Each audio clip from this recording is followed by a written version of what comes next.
Buenos días. Muy buenos días a todos. Primeramente, dándole gracias al Señor que nos ha permitido pues contemplar la grandeza de su creación, permitiéndonos un día más de vida, que todos nos podamos reunir acá y felicitar también y reconocerle el gran esfuerzo que hace nuestro Colegio de Contadores Públicos de Nicaragua por promover estas actividades que año con año nosotros venimos esperando, inclusive ansiosos porque nos llenamos de mucho conocimiento, actualizaciones y enriquecimiento de todos los temas que aquí nosotros venimos a compartir y a escuchar de nuestros colegas. Un agradecimiento, pues, y un reconocimiento también y agradecimiento por la invitación que me han brindado, ¿verdad? Y la confianza que me brinda en las puertas que me abre el Colegio de Contadores Públicos año con año. Eh, Hoy, en este momento, en este día, quisiera eh,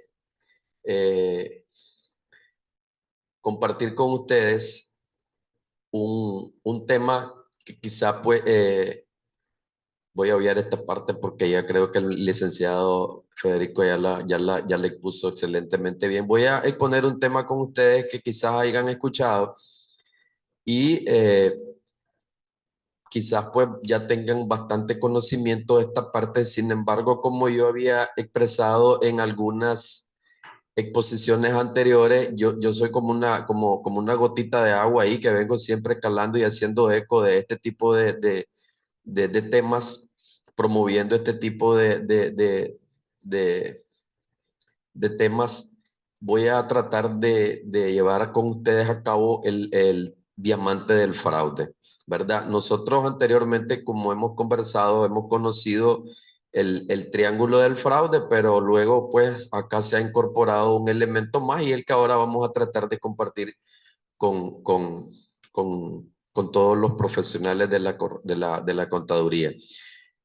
Como recordarán, en el sexto congreso que se llevó a cabo el año pasado, yo compartí con los colegas un tema relacionado con la ética, mitos y realidades en la educación superior, cuando nosotros en su momento exponíamos la responsabilidad que tiene el docente, cuál es la tarea que tiene el docente en la promoción de temas tan importantes como son la ética y los valores, ¿verdad?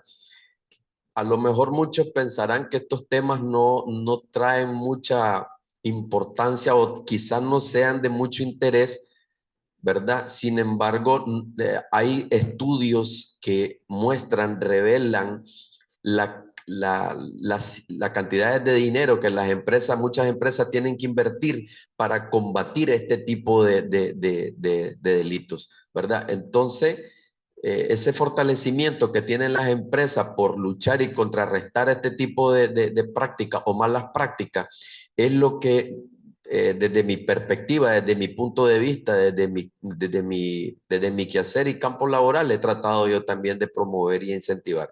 Y es que pues en su momento traté de expresar lo que son los mitos y las realidades, las vivencias que se ven en la ética, y hoy vamos a tratar otro tema que también se relaciona un poco con esta parte, ¿verdad? Primero vamos a tratar de ver lo que ya muy comúnmente conocemos como el fraude. Indica la teoría de que el fraude por lo general es o tiene un concepto bastante amplio o tiene muchas implicaciones, hay muchas disciplinas que inclusive le roza, pero en la contabilidad se puede decir que el fraude es un acto intencional que causa una falsificación en los estados financieros, ¿verdad? Aquí sí se deja como bastante amplio el concepto porque me indica que es una falsificación a los estados financieros. Sin embargo, desde desde la periferia, como podríamos decir, o desde la parte más bajo de la cadena alimenticia de la empresa, desde los puestos laborales desde abajo, por decirlo así, nosotros venimos observando muchas cosas a veces. Pasan por desapercibido, eso sí estamos claros. El fraude suele incluir entonces actividades como robo, corrupción, malversación, blanqueo de dinero, soborno y también el uso de información privilegiada y la extorsión. Así más o menos lo tenemos tipificado en algunos casos del fraude, ¿verdad? Eh, El origen de muchas veces, a lo mejor no tenemos conciencia de cuándo pudo haberse iniciado esta parte, pero aquí les comparto esta breve eh, reseña bíblica cuando nos indica que el fraude, tuvo sus orígenes desde que Isaac contrajo matrimonio alrededor de los 40 años. Isaac solicitó a Dios que le permitiese parir a su esposa Rebeca a los 60 años, la cual tuvo dos hijos gemelos, indica la lectura, Esaú y Jacob. La preferencia de Isaac por el primero, su primogenitura, dio lugar al episodio del engaño, ver Jacob, el capítulo del Génesis, que tras haber comprado de Esaú la primogenitura por un plato de lentejas, un día que éste llegó hambriento a su casa, indica la lectura, obligó a Jacob a disfrazarse con una piel de cordero para simular que era su hermano y obtener la bendición paterna. Desde ahí indica pues el origen, según algunos colegas que han compartido este tipo de temas con nosotros. Desde ahí más o menos se tiene conciencia o idea del origen o el nacimiento de esta práctica, ¿verdad? Veamos si las tres principales categorías que ya hemos mencionado anteriormente y veamos la primera, cuando nos referimos a los informes financieros fraudulentos, que son los que comúnmente vemos y conocemos y que contienen errores u omisiones, pero que son de manera premeditada, con el propósito de engañar al usuario. O sea, ya esto ya trae una actitud dolosa. En la mayoría de los casos, los informes financieros fraudulentos esto implican errores intencionales de las cantidades, por ejemplo, las sobrevaluaciones de ingresos o bien provisiones de pasivos que suelen ser inexistentes. También podemos reflejar esto en las estimaciones, la sobrevaloración de estimaciones contables, que es otro punto también en el que nosotros podemos experimentar errores malintencionados en la información financiera. Uno de nuestros puntos, en la práctica, por decirlo de alguna manera, lo que nosotros nos hemos encontrado muchas veces son incongruencias con las estimaciones contables. Incongruencias porque, por ejemplo, la política contable nos indica un procedimiento para efecto de la estimación y de repente en la práctica, de repente en el comprobante, en los acumulativos, en las hojas de los activos fijos, por ejemplo, nosotros vamos encontrando alguna otra cosa que contradice lo que dice la política de la empresa, ¿verdad? Entonces, ahí nosotros podemos experimentar algunos casos o ejemplos de errores que son que tienen el objetivo de maquillar la información.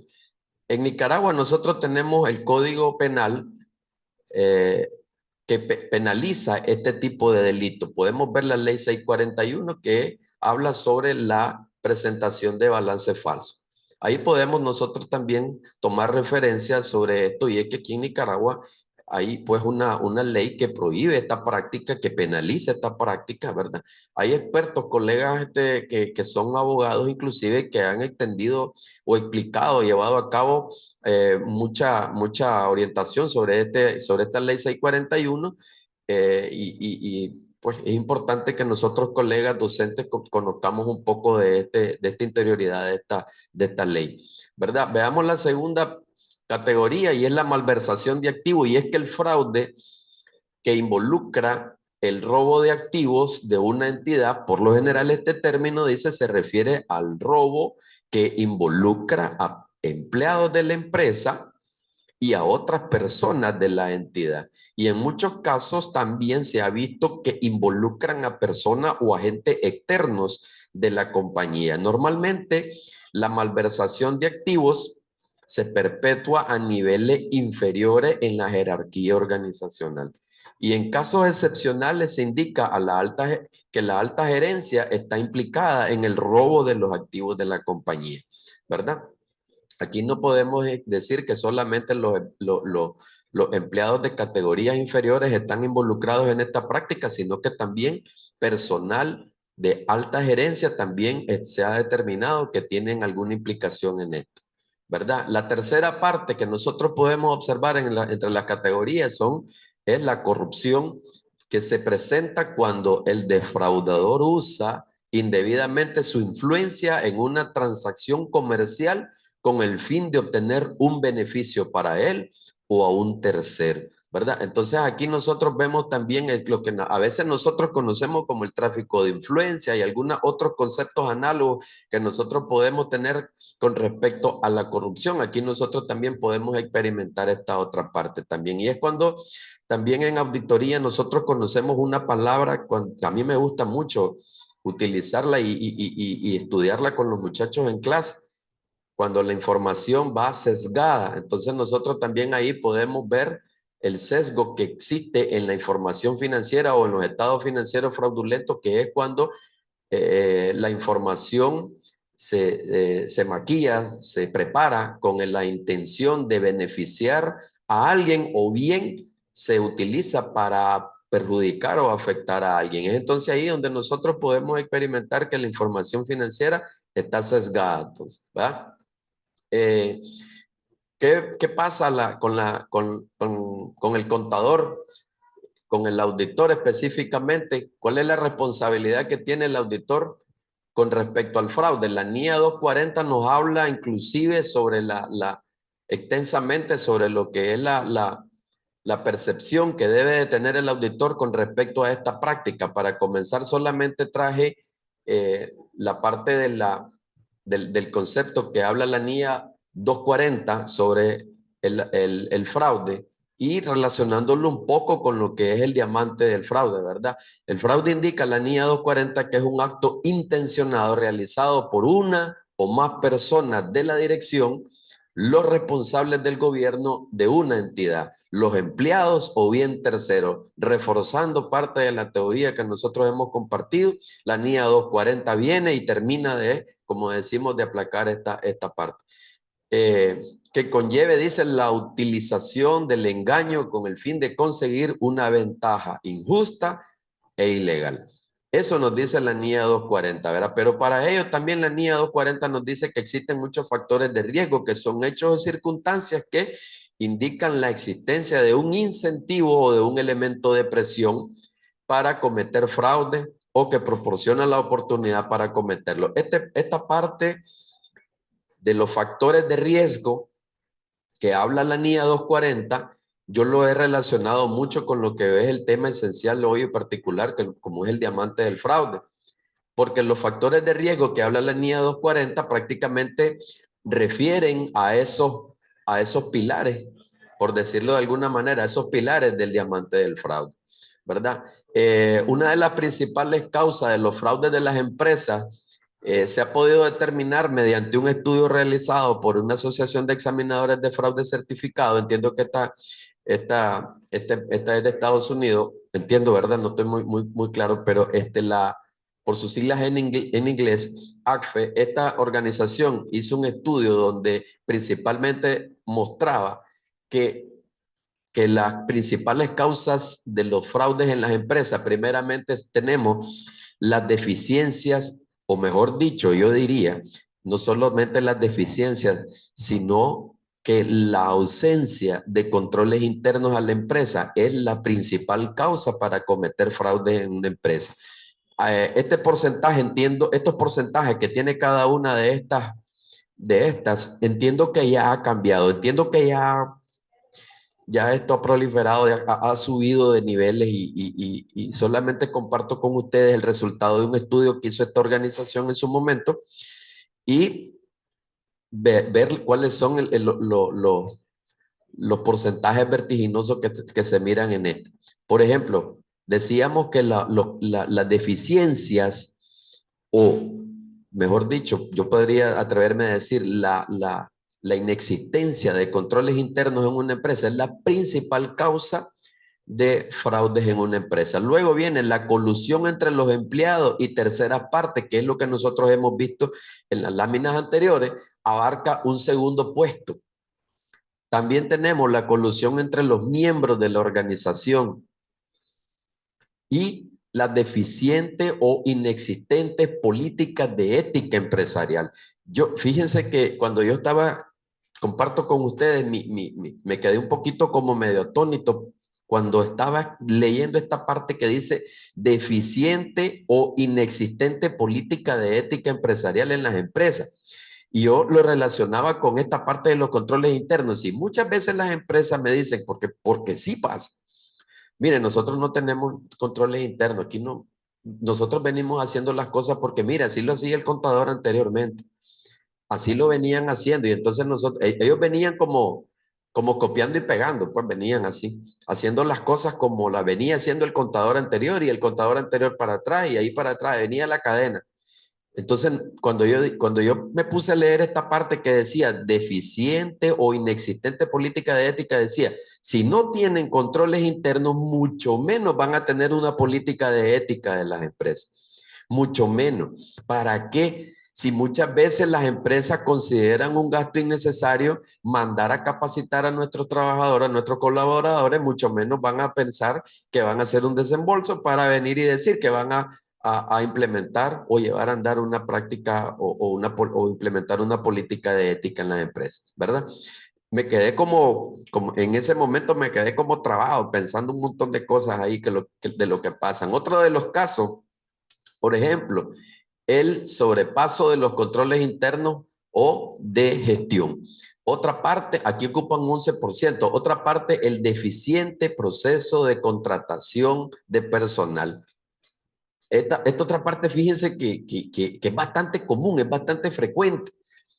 Muchas veces cuando nosotros estamos viendo la, la ficha de los empleados, inclusive, ahí no, hay veces nos cuesta porque fíjense que la parte de, de recursos humanos, inclusive la gerencia, muchas veces anda como tratando de tapar las cosas, guardando un sigilo y se siente, se percibe, pero porque en las empresas mismas, ahí hay empleados que tienen al menos lo que no sé si a lo mejor me voy a referir un poco mal, ahí hay una parte relacionada, quizás porque hay unas contrataciones que no califican inclusive hasta a veces para el puesto. O sea, aquí nosotros vemos entonces otro causal que tiene un 7% y otra parte, el deficiente control de la gerencia por parte de los directores. Ahí la gerencia descansa muchas veces en los directores. Y como dicen, no le dan seguimiento, control y seguimiento, como decía popularmente un viejo amigo mío, no le dan seguimiento a esta parte de los directores y ahí se vienen gestando algunas cosas. Riesgo de negocio, entre otros causales ahí que vienen generándose muchas veces fraude en las empresas. Esto no quiere decir, como le decía al inicio de la presentación, esto no quiere decir que estos problemas éticos no generan, no ocasionan pérdida en las empresas. Vea, este mismo estudio reveló en la década del 2000 que la malversación de activos generó esto en miles de dólares en pérdidas para las empresas. La corrupción generó esta cantidad en miles de dólares para las empresas. Quizás ahí pues en la presentación pueden observarlo de una forma mejor. Lo que son los informes financieros fraudulentos, véase hasta dónde se dispara con relación a los otros dos criterios. Esto es una pérdida en miles de dólares que generaron este tipo de prácticas a las organizaciones. Se combate, se hace todo lo posible, todo lo humana, profesionalmente posible, pero siempre, vamos a ver más adelante una lámina de eso, siempre hay una forma de que estas prácticas vuelvan a surgir de una u otra manera. Pero me llamaba la atención cuando mira esta parte, choco, dije yo. Honestamente no supe qué pensar, digo yo, wow, esto ocasiona la presentación de informes financieros fraudulentos en pérdidas millonarias a las empresas. ¿Quién dice entonces que las malas prácticas o la falta de ética de los empleados, del personal, de la gerencia, no ocasiona pérdida? ¿Quién dice que no? ¿Quién dice que esto es un tema que no deberíamos? Fíjense que a lo mejor yo creería que un error involuntario no tiene tanta connotación como este tipo de cosas, sin lugar a dudas. Hay algunos en detalle de los principales tipos de fraude. Por ejemplo, veamos desde la parte de tesorería. Aquí solamente voy a mencionar, como dicen, quizás la punta del iceberg, pero prácticas podemos encontrar un montón, porque la realidad de las cosas es que el defraudador o la persona que está fraguando algún acto malintencionado tiene las miles, como decimos nosotros, de mañas para hacer este tipo de prácticas. Por ejemplo, miremos desde la parte de tesorería, contabilizaciones de cajas indebidas, registro de recibos para cancelar saldos de otros clientes, entre muchas cosas. En el inventario, manipulación del costo, falsificación de los productos de calidad, valuaciones incorrectas o diferencia en cantidades también. Podemos mencionar muchas cosas podemos mencionar que pasa con los inventarios, ¿verdad? Como nosotros conocemos y a veces compartimos con los estudiantes en nuestro salón de clase cuando estamos impartiendo la clase del inventario, que es uno de los activos, decimos nosotros popularmente, muy susceptibles y vulnerables para malas prácticas, para malo manejo, mal uso e irregularidades, ¿ya? La parte del inventario. Y a mí me gusta esta parte cuando nosotros trabajamos en el salón de clase, porque por ejemplo el inventario nosotros no solamente lo vemos y lo trabajamos con los muchachos, los estudiantes en el salón, desde la parte de la disciplina contable. No solamente vemos esa parte en la contabilidad, la evaluación, la presentación, formas de presentación, formas de evaluación. No solamente vemos eso, cuáles son los tipos de inventario, cuál te acepta el fisco, cuál no te acepta la NIF, ¿verdad? No solamente vemos eso desde la parte desde la contabilidad, sino que esta también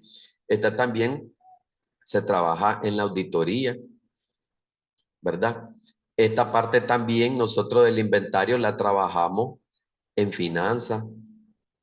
Esta parte también la trabajamos desde la perspectiva tributaria también, en costos, para los que impartimos clase de costos. Véase por dónde entonces el tema del inventario, y es que tesorería no se queda atrás, pero véase entonces de la parte del inventario, cuántas disciplinas rosa.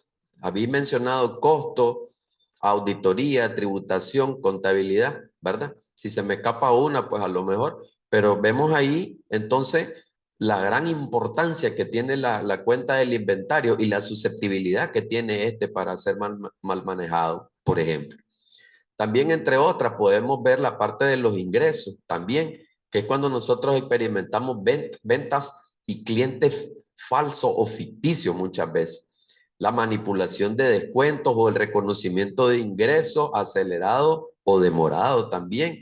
Y la alteración de una situación crediticia de un cliente. En la parte de los gastos podemos determinar también eh, término oculto en las contrataciones también que vienen a sesgar muchas veces ese tipo de contratos. La contabilización irregular de bienes de capital, manipulación de reembolsos y descuentos, el reconocimiento de gastos acelerados o demorados. Y es que también esta parte, esta la de los gastos, por experiencia lo comparto, esta parte de los gastos va amarrada con los pasivos también. Cuando me tocó hasta cierto punto revisar las cuentas de pasivo, automáticamente me fui a enchufar esta parte, esos pasivos, esa provisión de pasivos con los gastos, pasivos inexistentes, proveedores fantasmas. Me ha tocado ver esa parte. Y ve, como le decía en un momento, cuando solicitar referencias, documentos que soporten y amparen cada registro y cada transacción, no existe. No hay.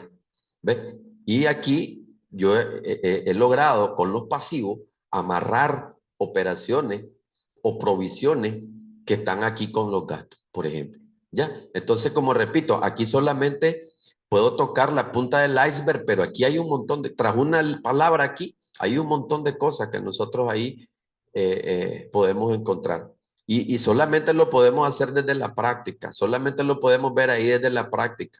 Ya, cuando estamos trabajando y nos vamos encontrando en el camino con muchas cosas ahí que van sucediendo en las empresas, ¿verdad? Hay condiciones del fraude, porque este ocupa, dice, es un tema que sigue ocupando a todo tipo de profesión que intente descifrar el comportamiento humano. Y es que el fraude no solamente entonces lo vamos a ver en la contabilidad, eso es mentira. No solamente ahí lo vamos a detectar. El fraude es un tema, como repito, jurídico inclusive, y puede, y tiene un tentáculo, diríamos, no sé, una cola que va, no sé, la realidad es que no me atrevería a hacer una, una, una predicción de eso, pero la realidad es que es un concepto súper amplio, ¿verdad? Comúnmente se planteaba en un momento 3 condiciones del fraude para que éste se pudiera concebir, lo que nosotros conocíamos en su momento como el triángulo del fraude, y que es que tenía 3 pilares: la presión, la racionalización y la percepción u oportunidad que se podía dar en su momento. Como les decía, este es un tema que ha salido ya hace mucho tiempo. Me ha gustado compartir con ustedes por la secuencia de de las charlas que he venido compartiendo acá con los colegas, y me pareció muy interesante, oportuno y relevante compartir ahora con ustedes lo que es el diamante del fraude. Y es que en este entonces se ha determinado que este triángulo entonces se ha convertido en un diamante cuando incorpora un cuarto elemento que nosotros conocemos como la capacidad. Veamos cada uno de ellos. Los pilares del diamante del fraude, por ejemplo. Primero, tenemos la presión, que es cuando la administración u otros empleados de la organización pueden sentirse presionados a cometer algún tipo de fraude, por muchas razones, entre ellas, por ejemplo, las altas deudas personales que tiene el empleado, por ejemplo. Hay también hábitos de vida costosos o estilos de vida costosos a lo que nuestra capacidad no está en condiciones de asumir, pero que tenemos ese mal hábito quizá. Hay salarios bajos, hay codicia, hay inestabilidad emocional, y muchas veces el resentimiento con los jefes también induce a esta práctica. Pero eso solo le pasa a las personas que tienen jefe, porque a los que tienen líder no les pasa eso, ¿verdad? Son dos conceptos sumamente diferentes: el que tiene jefe o el que tiene un líder. Bueno, ese es otro tema muy bonito que me ha tocado a veces exponer, y me ha gustado la dinámica de esa parte, jefe o líder, ¿verdad? También veamos la otra parte, lo que es la racionalización, y es que existe un carácter y conjunto de valores éticos que permite a la administración o a los empleados a cometer un acto deshonesto, ¿verdad? Y es que esta parte, la racionalización, es lo que yo en primera instancia compartía el año pasado creo yo, con la charla de la ética, mitos y realidad. Porque esta parte de la racionalización viene inclusive desde la educación que nosotros recibimos, la primera educación que nosotros recibimos en nuestros hogares, con nuestros padres, con nuestros tutores, con nuestros responsables. La racionalización viene entonces cuando nosotros venimos recibiendo todo ese tipo de enseñanzas, valores cristianos inclusive, ¿verdad? Cuando nos inculcan el temor a Dios. Entonces, desde ahí nosotros venimos cultivando una especie de racionalización, una educación en valores, y es ahí otro de los pilares. La oportunidad también es cuando las circunstancias proporcionan oportunidades para cometer un acto fraudulento en los empleados o bien a la administración. Y esto proviene por las debilidades de los sistemas de control interno. Y es que voy a ser claro, no le vamos a echar la culpa a los controles internos. Efectivísimos pueden ser, pero no son 100% perfectos. Siempre hay un aspecto, una parte vulnerable en los sistemas de control interno. Ellos pueden ser muy bien diseñados, entablados, pero siempre hay un hueco, un vacío ahí donde se puede colar alguna situación ahí, ¿verdad? Y entonces la oportunidad, como muchas veces yo siempre suelo decir popularmente, bueno, tratemos de ser pues cuidadosos porque recordar que en arca abierta, digo yo popularmente, en arca abierta hasta el justo peca. Así que hay que tener mucho cuidado con esa parte.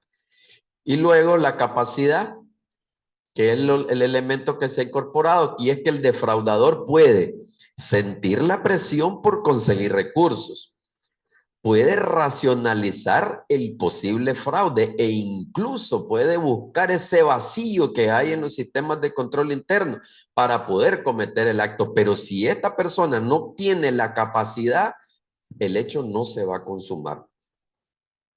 ¿Ya? Entonces, ahí vemos que el profesional debe de tener una capacidad, debe de tener un conocimiento, debe de tener la pericia, debe de ser una persona pues que tenga las condiciones para gestar este tipo de actos. El fraude en sí, pues como se ha mencionado en algunas otras charlas que hemos asistido, que hemos participado, es un delito creativo, requiere de mentes agudas y podemos decir que es prácticamente imposible de evitar, ¿verdad? En el momento en que se descubre la solución, viene alguien y ya inventa algo nuevo. Y esa es la lucha, esa es la tarea que nosotros tenemos, ¿verdad? Con esto he llegado al final de mi presentación. Sin embargo, quiero, aparte de esto, compartir unas breves reflexiones como lo he hecho en algunas otras ocasiones. Esta palabra es bastante común, ¿verdad? Lo hemos visto mucho en la auditoría, la independencia mental que muchas veces nosotros debemos, requerimos, la ética sobre todo, la responsabilidad que tenemos los profesionales con la profesión, con el ambiente, con el entorno, con los colegas, con los estudiantes, con las organizaciones, los valores que requerimos, que llevamos consigo y principios. Principios que también he comentado y he compartido que también debemos de tener principios cristianos también. Bien, con esto yo he llegado al final de mi presentación. Espero haber calado un poquito más en estos temas. Espero haber llegado un poquito a la conciencia de muchos y que compartamos en los salones de clase, sobre todo este tipo de reflexiones que son las que nos van a ayudar a forjar, como decía, yo tenía un jefe en contabilidad que decía, nos va a ayudar a hacer el muñeco que queremos, la construcción de esa persona que nosotros queremos, ¿verdad? Aunque claro, no es un muñeco lo que estamos construyendo, pero nosotros venimos trabajando, venimos labrando, venimos dando un granito de arena en la formación de cada uno de los estudiantes y quisiera pues que en el fondo pues nosotros día a día tratemos de compartir un poquito de estos valores. Y estas reflexiones se las comparto y dejo pues la palabra a mi estimado amigo. Muchísimas gracias, estimado licenciado Leonel García. La Junta Directiva le agradece su participación, como de costumbre en estos eventos de mucha relevancia para el Colegio de Contadores y para el fortalecimiento de la profesión contable en Nicaragua y particularmente con los docentes hoy en día, nuestros colegas. Así es que la Junta Directiva agradece también la participación de todos los congresistas. Vamos a entrar en un periodo de preguntas y respuestas para que van a abrir los micrófonos, José. Están abiertos los micrófonos, por favor, el que quiera hacer uso de la palabra levanta la mano y nosotros con gusto le vamos a dar la oportunidad de participar. Si no hay si no hay ninguna mano alzada ahí, José, entonces podemos hacer algunas preguntas de las que están en el chat. Sí. Dice ahí Denis Torres Ayala dice, creo que para minimizar el fraude se le debe de solicitar una fianza o seguro a las personas o empleados que manejen inventario o valores. Soy Denis Torres Ayala desde Granada, Nicaragua. Mucho gusto, estimado Denis. Buen Saludos punto. hasta Granada. Buen punto. Estimado. Excelente. Creo que esa es una medida para salvaguardar. Excelente. Sí. Fíjate que yo entiendo todavía que en la banca, para los cajeros, hacen una póliza de fidelidad, hacen firmar una póliza de fidelidad. Para algunos empleados en algunos sectores que estén una póliza de fidelidad con los que están expuestos al manejo de valores, principalmente. Y no solamente en la parte de los inventarios o del efectivo, inclusive para lo de la información. ¿Ya? Porque recordemos que esa información puede ser compartida o puede ser aprovechada para uso personal o beneficiar, ¿verdad? La información, la cartera de clientes, por ejemplo, ¿verdad? No solamente viéndolo desde la perspectiva del inventario, del efectivo, sino que también la cartera. Sí. Sigue don Denis Torres dice, y ahora con esto de que es fácil viajar al extranjero, las empresas deben de crear otros controles ya. Muy bien. Ahí hay una que hizo una realidad cruda en la sociedad contable. Tiene a don Noel. Perdón, tenemos aquí la participación del licenciado Noel con el micrófono abierto. Adelante, licenciado Noel desde Matagalpa. Adelante, estimado, con su pregunta. Gracias, muy buenos días. Excelente presentación. Quiero referirme al profesor que realmente da a exponer la realidad que pasa en la sociedad contable del mundo. Entonces, yo también sugiero que en el Código de Ética se anexe el periodo de los 4 años de prisión, como dice el Código Civil Mercantil. Sí, ahí él expresaba sobre que al código de ética se agregue lo del riesgo de los 4 años de prisión, entiendo. Aunque escuché un abogado una vez decir pues que esta parte, cuando es por primera vez, algo así vagamente le entendí, pero yo estaba, como decíamos, rapidito alistándome, entonces el abogado estaba en la televisión explicando el caso y entonces él decía como que cuando era por primera vez este tipo de delito, como que no había tanta penalidad, no era tan severa la ley, pues en ese sentido. Algo así le vagamente. La pena mínima, sí, así es, la pena mínima. Okay. Vagamente le escuché y medio le capté así rápido. No en ese sentido, al licenciado Cárdenas le quería hacer alguna aclaración. Nuestro código de ética y el DIFAC establecen penalidades para el incumplimiento del código de ética desde el punto de vista deontológico, ¿verdad? Así que nosotros como contadores y el Tribunal de Honor de todo el mundo y el código de ética no persigue delitos, porque esto que estamos hablando ya son delitos. Cuando hablamos de fraude es delito. Para eso existe las penas que están establecidas en el Código Penal, pues, en la ley 641, ¿verdad? Entonces, así que nosotros tenemos sanciones para el incumplimiento del código, de la ley, del reglamento, y etcétera, pues, ¿verdad? Relacionado con la falta de ética, la mala práctica, etcétera, ¿verdad? Pero no delitos. Ahí no nos metemos, ya es otra, ya son otras autoridades las que examinan ese tema. Sí. Ahora, bueno, yo creo que hasta ahí llegamos con la pregunta, pero hay una lluvia de felicitaciones, estimado Leonel. Excelente presentación, muy buena exposición. Excelente, excelente, excelente, profesor. Aquí hay una de Javier Antonio Duarte. Javier Duarte, este amigo, él de Chontales. Buenos días, dice. En las auditorías realizadas en base a NIA, los tipos de incorrecciones son debido a fraude o a error. Y lo que diferencia una de otra es la intencionalidad del acto. Por lo tanto, ¿cómo podría demostrar que la evidencia apunta a fraude y no a error? Ya que un habilitado puede argumentar que la incorrección no ha sido intencional. Bueno, la realidad es que está bastante complicada la pregunta porque es difícil demostrar y comprobar. Sin embargo, recordemos que la responsabilidad que tiene el auditor con respecto a esto, más que todo, es pues, nosotros podemos, inclusive hasta accidentalmente, podemos encontrarnos con una situación de esta y lo que nos conviene a nosotros es informar a la gerencia, ¿verdad? Sin embargo, nosotros desde la práctica no hemos encontrado semejantes situaciones, vemos algunas cosas pues, que consideramos que no son regulares, que no son pues típicas, pero comprobarlo y demostrarlo realmente está como bastante difícil. No nos ha tocado de determinar esa parte en la práctica. Nosotros, soy honesto en decir que no hemos logrado pues corroborar. Muchas veces las cosas quedan en el error.